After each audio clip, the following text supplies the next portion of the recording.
Welcome back to another episode of The Road Chose Me. My name's Dan Grech, and today a topic that comes up all the time online, and I sort of kicked this up last video when I talked about using electric vehicles for overlanding. And that is the idea that there is a perfect overland vehicle, or that there's certain criteria that a vehicle has to be able to do before you can even consider it for overlanding. And well, I think it's kind of a funny thing because a lot of those criteria, the vehicles I drive, they don't meet them. I've had adventures all over the world to more than 55 countries, but some people are really quick to dismiss electric vehicles because they can't do certain things, even though my vehicles can't do those certain things. So that kind of makes no sense. People are saying you can't use an electric vehicle for overlanding, but that would mean I can't use this for overlanding. But we know we can. So how does that work? Why is it that way? If you want to find out more about criteria for vehicle selection and what is perfect, stick around. I'll get into all the details right now. So I asked you guys what you thought about electric vehicles for overlanding, and I got a ton of comments here on YouTube and on Facebook, and it was really interesting to read through them all and see what people thought was currently lacking and what makes them not suitable to be overland vehicles. And the first one that really stuck out to me was people commenting on the range and saying you just can't get remote enough because they don't have enough range. And as I said in the video, there's pretty much nowhere in North America or Europe where you're going to need a range of more than 400 miles anyway. So that's kind of a moot point. But what I really wanted to address today, someone made a comment and they said, you can't drive the Canning stock route, therefore it's useless as an overland vehicle. And quick little bit of background, the Canning stock route, it's a track in Australia and it is probably the world's most remote road. So it's almost 2,000 kilometers, about 1,200 miles of absolutely nothingness. No towns, obviously no gas stations, no nothing. Historically, to drive it, people have even gone to the lengths of getting helicopters to drop fuel barrels for them, because obviously having a range of 1,200 or 1,400 miles is quite difficult to do. And so this person had said, electric vehicles are useless because you can't drive the Canning. And I found that such an interesting thing to say, because the reality is, the vehicle that I drove all the way around Africa, it only has a range at best to make half the Canning. So in that light, if you say it's useless because it can't drive the Canning, that means my vehicle is useless. It also means the one I drove from Alaska to Argentina is useless. So I've had these amazing adventures to 55 countries, but if you view it under the microscope and you say it has to be able to drive the Canning, then suddenly it's useless. That doesn't really add up. That doesn't make sense. And the more I thought about it, what I realized is people take these criteria to the extreme and they search the globe for the most difficult conditions, the most isolated spot, and say, my vehicle has to be able to get there. Even though they never have any intention of going there, I didn't design and build this thing to take it to Australia and drive the Canning. That was never my goal. So it seems silly that I would design a vehicle that can handle that extreme scenario, even though that's not my goal. So it kind of doesn't make sense to say it has to drive the Canning, otherwise the range isn't enough. And to really illustrate this, I think it's such a good example. Scott Brady, the editor of Overland Journal and from Expedition Portal fame, him and a bunch of guys, they set out and they did what they called Expedition 7s. They set a Guinness World Record for driving vehicles, the first people ever to do it on all 7 continents, including Antarctica. And they drove Land Cruisers, really great vehicles, and they did actually tackle the Canning. So they drove every continent in the world, a lot of miles, but here's the interesting thing, their vehicles didn't have the range to drive the Canning either, because Scott knew he was designing all-purpose vehicles to go everywhere in the world. And if you need to design a vehicle that'll do 1,200 miles without filling up, you're basically making it a one-trick pony, and you're going to sacrifice cargo space, water carrying capacity, payload, so many other things are going to be compromised so you can drive one track, one place in the world. That doesn't make sense for an overall global expedition. So of course, Scott, being smart and knowing what he's talking about, he designed the vehicles for the 99% scenario, which is a range of 600 miles, 700 miles, maximum. Most days you probably only need 400 or 300.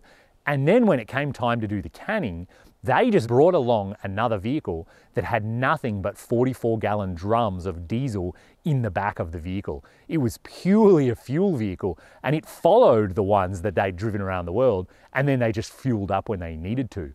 So rather than try to design and compromise their vehicles to actually be able to drive the canning, just for the one-time scenario, they had an extra fuel vehicle, which makes way more sense than trying to shoehorn, 200 plus litres, 50 gallons worth of fuel into kind of a regular 4x4 chassis. So the next time you see someone online talk about you have to be able to drive to the most remote place on the planet, otherwise your vehicle's not really good as an overlander, definitely take that with a grain of salt and realise that's not true at all. The next example that I saw in last week's discussion about electric vehicles was around cold temperatures and being able to go places that are insanely cold. And everybody always uses the example of, I want to drive to the Arctic Ocean in winter, therefore a vehicle has to be able to do that, otherwise it's not very good as an overlander. And once again, I can tell you, both of my vehicles that I've driven all those miles, neither of them could drive to the Arctic Circle in the winter. And trust me, I've been to the Arctic Circle in the middle of November, and the high temperature for the day was minus 48 degrees Celsius. That's minus 53 Fahrenheit. That was as hot as it got for the day. At night, it was colder than that, even though the sun was only up for a few hours. And let me tell you, at those temperatures, you're going to have real problems with your diesel starting to wax or kind of ice over. Obviously, all your drinking water's frozen solid. If you turn your engine off overnight, your battery is probably going to freeze solid. You definitely need a block heater, a battery blanket, and an oil pan heater. And then you're going to have a little generator just to run those. And of course, if you leave the generator out overnight, it's going to freeze and have trouble starting.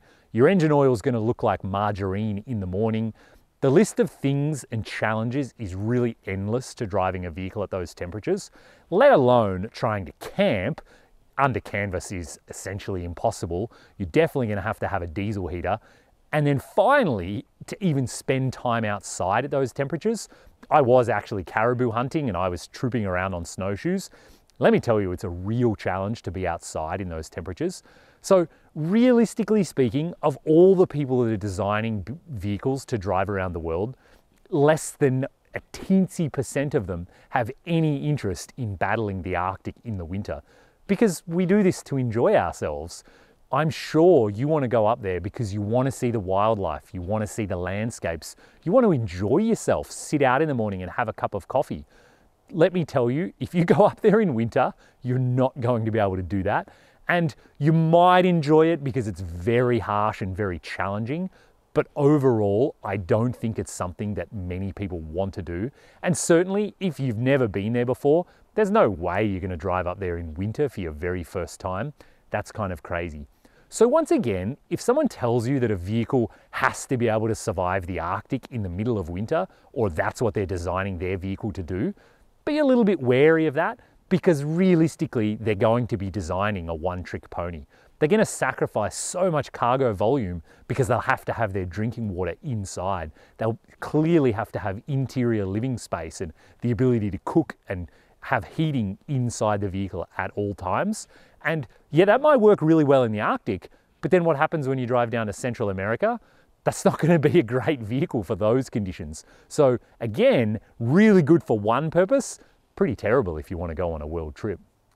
And then the next topic people talked about was how electronically controlled these electric vehicles are, and that's a problem because electronics are prone to failure.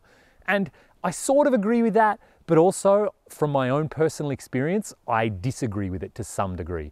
The two vehicles that I've driven around the world, they are both fuel injected, computer controlled. And so I know from experience, they can be reliable and they can be durable. And so I think when people talk about electronics failing, they're bringing up their experience from like the 80s when fuel injection and power windows were really new. And back then, yeah, they did have problems. But the question I always throw out is, do you know of a single vehicle built in the last 10 years where the fuel injection has failed, where the main computer shuts down and won't run the engine? Or have you heard of electric windows in the last 10 years failing? It's not really something that happens, because the 80s, that was 40 years ago. We've had 40 years of engineering improvements, durability, testing, and every year they get better and better and they improve and they improve. Those things are kind of solved problems now, and it's not something you hear a lot about. Even the new Jeep Wranglers, they have variable valve timing. They are very highly tuned computer controlled engines, and people are driving them through mud pits galore. They're rock crawling with huge tires, you know, in the deserts in hot temperatures or in the Canadian winter. But how many of them do you hear of the computer failing and the engine not running? It's very, very rare. So in my opinion, the electronic side of things, it isn't necessarily a bad point. They just have to be well designed and kind of have worked out the bugs. And certainly the first generation of electric vehicles, there might be some bugs, but I'm willing to bet that as time goes on, Ford are not messing around when they're designing the electric F-150. I feel certain that Hummer with their big four-wheel drive, Rivian, Tesla with their Cybertruck, they're putting in a lot of research and development to make those systems really durable and handle the dust, the heat, the water, all the conditions that we throw at them as four-wheel drives. I feel fairly confident they will soon be as reliable and as durable as our fuel-injected four-wheel drives already are. And then the final topic I'll touch on briefly is people coming into this from the four-wheel driving background. They always evaluate an overland vehicle based on how tough it is as a four-wheel drive. And you know, they kind of say, if you can't drive Golden Spike in Moab, then you don't have an overland vehicle. And Golden Spike's one of the really hard trails. My Jeep probably couldn't do it. It would need bigger tires, bigger suspension. But of course, we know that's crazy because we know people have driven all over the world in two-wheel drive vehicles. Tons of people exploring Latin America in vans that have very low ground clearance. So the idea that you need insane four-wheel drive capabilities in an Overlander, that just isn't really true. And so finally, I'll give you the concrete solution to this.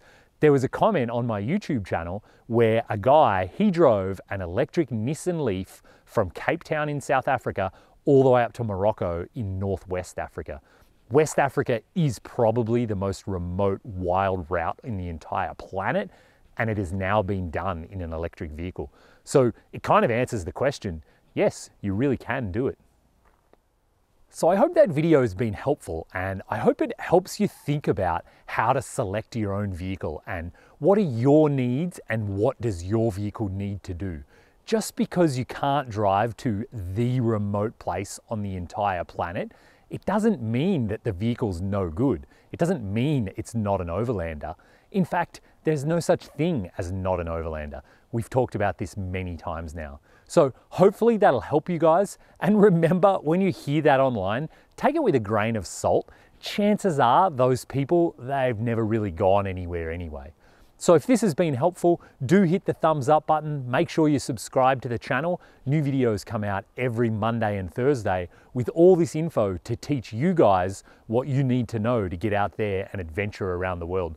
And as always, if there's a topic you'd like to learn more about or you want to ask me something, don't be afraid to throw a comment down below. I do read them all, although I'm getting swamped and it's hard to reply to them all. But if you've got a topic you want me to cover, ask down below and I'll film a video about it. So until next time, thanks for watching, stay safe out there, and maybe I'll bump into you on the road.